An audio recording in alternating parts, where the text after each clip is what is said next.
श्रीमान् वेङ्कटनाथार्य कवितार्किककेसरी वेदान्ताचार्यवर्यो मे सन्निधत्तां सदाकृति अधिकारपरिग्रहपद्धति श्लोकं 147 पौलस्त्यवीरवदनस्तभगावसानात् पुष्पाणि दण्डकवनेष्वपचेतुमिच्छोः रक्षाधुरं धृतवती मणिपादुके त्वं रामस्य मैथिलसुता सहिते प्रचारे பதபதார்த்தம். ஹே மணிபாதுகே, வாராய் கல்லிழைத்த பாதுகையே, துவம் நீ, பௌலஸ்திய ராவணன் என்ற வீர சூரனுடைய வதன முகங்களாகிற ஸ்தபகாவசானாத் பூங்கொத்தை பறிப்பதற்காக தண்டகவனேஷு தண்டகாரண்யங்களிலே புஷ்பாணி புஷ்பங்களை அபச்சேத்தும் பறிப்பதற்கு இச்சோகோ ஆசைப்பட்டு கொண்டிருக்கின்ற ராமஸ்ய ராமனுடைய மைதில சுதா சீதையோடு சகிதே கூடிக்கொண்டிருக்கின்ற பிரச்சாரே சஞ்சாரத்திலே ரக்ஷாதுரம் காப்பாற்றுகின்ற பாரத்தை திருதவதி தரித்தாய் அப்படின்னு சாய்க்கிறார். அதாவது இதுவும் ஏற்கனவே நம்ம பார்த்த மாதிரியான அர்த்தங்கள் இருக்கக்கூடிய ஸ்லோகம்தான். ராமன் ராவணனை வதம் பண்ணணும் அப்படிங்கிறதுக்காக அவர் அங்கே கிளம்பி போகிறார். அதனால் நீ பட்டத்தை ஏற்றுண்ட அப்படின்றது. ஆனால் இங்கே அதுக்கு அவர் காமிக்கிற அந்த உபமான உபமேயங்கள் அது ரொம்ப அழகு. அதாவது ராவணனோட தலையை அந்த ராவணன்ற சூரனுடைய முகங்களாகின்ற பூங்கொத்தை, அதாவது 10 தலைன்றது பூங்கொத்து மாதிரி இருக்கான், அதை பறிக்கணும். இப்போ பெருமாள் அந்த பூங்கொத்தை பறிக்கணும். அதுக்காக அவர் ப்ராக்டிஸ் பண்ணுறதுக்காக தண்டகாரண்யத்தில் போய் 13 வருஷம் ப்ராக்டிஸ் பண்ணுறாராம், பூவெல்லாம் பறித்து. இது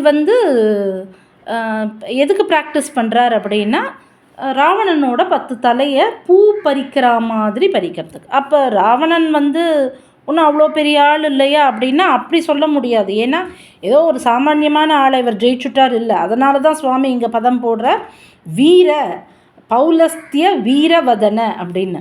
அவனும் பயங்கர சூரன் தான், பயங்கர கெட்டிக்காரன் தான், அவ்வளோ பவர்ஃபுல் பர்சன் தான். ஆனால் அவனோட தலையை பெருமாள் எப்படி எடுக்கிறாராம், பூவை பறிக்கிற மாதிரி. இப்போது தண்டகாரண்யத்துக்கு போய் பூ பறித்து இதெல்லாம் பண்ணின்னு இருக்கிறான். பூ பறிக்கிறது தான் அவருக்கு வேலையாம். அவ்வளோ ஈஸியான வேலையை அவருக்கு கொடுத்துட்டு இங்கே பாதுகை என்ன பண்ணுறாளாம், ரக்ஷாதுரம் காப்பாற்றுகின்ற பாரத்தை. ஆக அவ்வளோ ஈஸியான வேலையை அவர் பண்ணுறார், காப்பாற்றுகின்ற பாரத்தை இங்கே இவர் சுமக்கிறா அப்படின்னு இந்த ஸ்லோகத்தில் சுவாமி காமிக்கிறார். இப்போ இதே மாதிரி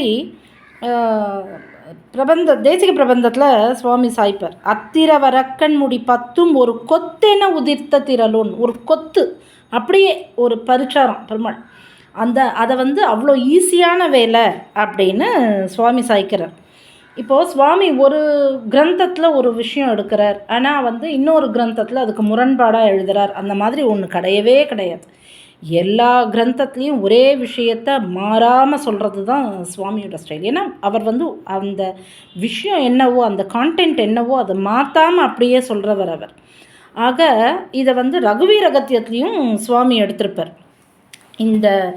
இந்த ராவணவதம் அப்படின்றது ஒரு பெரிய விஷயமே சுவாமிக்கு கிடையாதுன்றதை யுத்த காண்டத்தில் சொல்ல மாட்டார் சுவாமி. இங்கே பாலகாண்டத்திலேயே சொல்லுவார். அதை பாலகாண்டத்தில் பெருமாளுக்கு கல்யாணமாகி வரும்போது பரசுராமரை மீட் பண்ணுற அந்த இடத்துலையே சுவாமி இதை சாய்ச்சிருப்பார் ரகுவீரகத்தியத்தில்.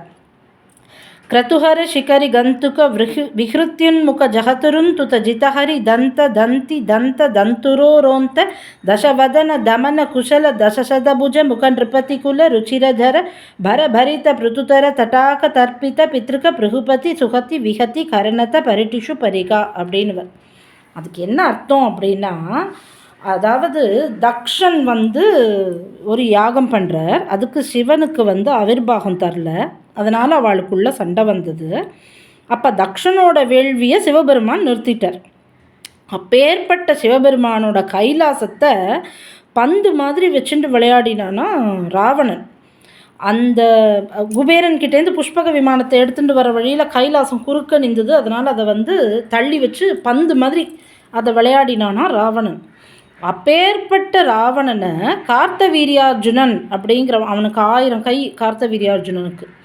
அந்த கார்த்தவீரியார்ஜுனன் வந்து ராவணனை போரில் ஜெயிச்சு அவனை தன்னோட ஒரு கையால் இப்படி அடக்கின்னு போயிட்டானான், கைக்குள்ளே அடக்கின்னு போயிட்டானான். அப்பேற்பட்ட கார்த்தவீரியார்ஜுனனை பரசுராமர் வந்து கொன்று அவனோட ரத்தத்தில் பித்திருக்களுக்கு தர்ப்பணம் பண்ணார்.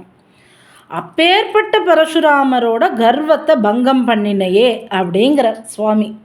அதாவது இப்போ ராவணன் வதன்றது வந்து பூவை பறிக்கிற மாதிரி அப்படிங்கிறாரு. அது இங்கே மட்டும் சொல்லலை, இதை வந்து தேசிக பிரபந்தத்துலேயும் சொல்லியிருக்கார், ரகுவீரகத்தியத்துலேயும் சொல்லியிருக்கார். அதாவது அதை எப்படி சொல்லியிருக்காருன்னா, தக்ஷனே பெரிய பெரிய ஒரு போஸ்டில் இருக்கிறவர், அவர் ஒரு யாகம் பண்ணுறார். அவர் ஜெயிச்ச சிவபெருமான், சிவபெருமானை ஜெயிச்ச ராவணன், ராவணனை ஜெயிச்ச கார்த்தவீரியன், கார்த்தவீரியனை கொன்ன பரசுராமன். அப்பேற்பட்ட பரசுராமனோட கர்வத்தை பங்கம் பண்ணவர் ராமன். அப்படின்னும்போது இந்த ராவண வதம்லாம் அவருக்கு ஒரு பெரிய விஷயமா அப்படிங்கிறத வந்து எவ்வளோ சிம்பிளாக இதை வந்து யுத்த காண்டத்தில் சொல்லலை, பாலகாண்டத்தில் சொல்கிறார் சுவாமி. ஆக இங்கேயும் அதை தான் எடுக்கிற.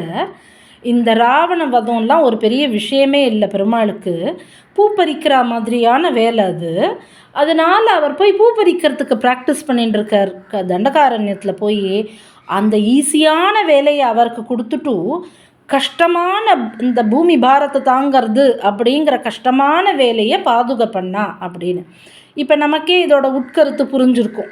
என்ன அப்படின்னா, மோட்சம் கொடுக்கறது அப்படின்ற ஒரு ஈஸியான வேலையை மட்டும் பெருமாளுக்கு கொடுத்துட்டு அந்த சரணாகதி பண்ண வைக்கிறது அப்படிங்கிறது. ஏன்னா பெருமாளே வந்து பகவத்கீதை சொல்லி பார்த்தார், யாரும் கேட்கல.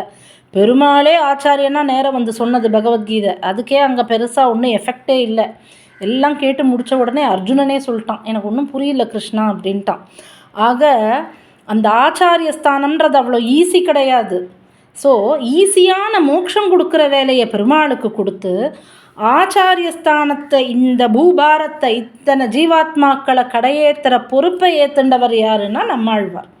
ஆக பெருமாளோட நம்மாழ்வாரோட வேலை தான் கஷ்டமானது. அதை தான் இந்த ஸ்லோகத்தோட உட்கருத்தாக அமையிறது. அப்பேற்பட்ட பாதுகை, அப்பேற்பட்ட நம்மாழ்வார் ஈஸியான வேலையை பெருமாளுக்கு கொடுத்துட்டு, பூப்பறிக்கிற வேலையை பெருமாளுக்கு கொடுத்துட்டு, இந்த பூமி பாரத்தை சுமக்கிற வேலையை தான் எடுத்துண்ட அப்பேற்பட்ட பாதுகை அப்படின்னு சொல்லி இந்த ஸ்லோகத்தை தலை கட்டுகிறாரடியே.